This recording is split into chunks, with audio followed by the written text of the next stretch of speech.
Hi guys! As a part of your preparation for the final exam, I'm going to review with you some of the most frequently asked questions about the topics we covered this year, starting from HACCP. Let's begin. HACCP stands for Hazard Analysis and Critical Control Points.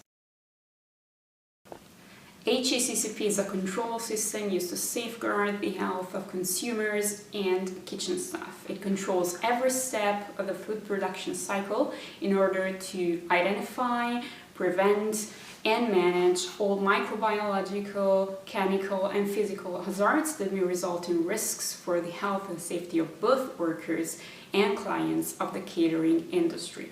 These steps are called critical control points.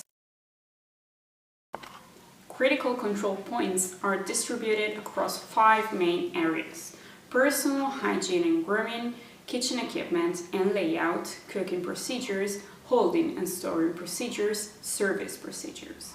Catering businesses need to be compliant with all these critical control points. Failing to comply with them may result in heavy fines from the health authorities and forceful long-term stops in the company's activities, thus in a big loss of money. The principle of HACCP was first developed in the 60s by a task force of NASA, the US Army, and the Pillsbury Company, one of the largest producers of grain in the world, for the space program. The goal was to guarantee astronauts the perfect healthiness of the food they consumed in space and during simulations. McDonald's was one of the first chains to adopt HACCP and to require its suppliers to comply with it. HACCP is now used by many facilities in the food industry to ensure that all food that is consumed is perfectly healthy and safe to eat. The chef's uniform is not just a sign of professionality, but an important part of HACCP as it protects workers from burns and any accidental injuries, and also reduces the possibility of food contaminations. The plated white hat, for instance, prevents hair from falling onto food and also protects it from smoke and oil, while a sweatband helps absorbing sweat.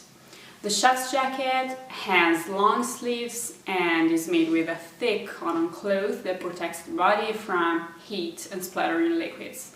It is also reversible so to hide minor stains.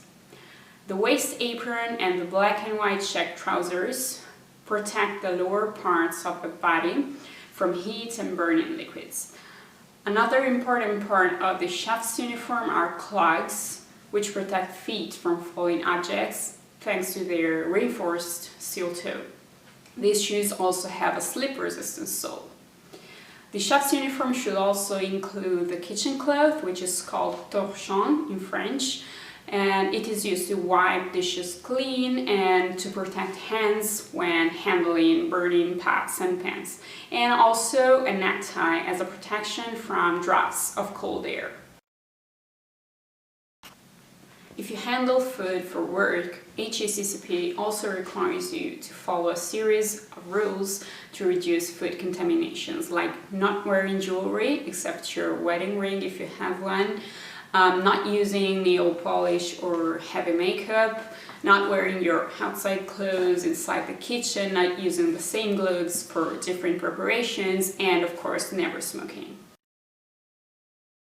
Of space within the kitchen needs to be well designed in order to prevent hazards, to avoid food contaminations, and of course to be functional.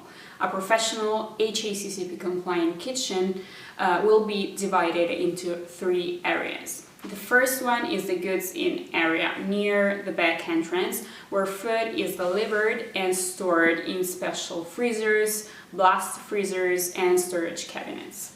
The second area is where the food is cleaned and prepared for cooking. Here you will find sinks and a waste disposal. The last area is where the food is actually cooked. Here you will find all the electrical appliances, the burners, the ovens, and the pickup counter, where waiters come to get the dishes and bring them to customers. Another counter is used to pile up dirty dishes and crockery.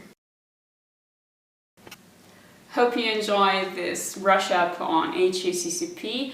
If you have any additional questions, please submit them in the comments. Until next time, take care and stay safe.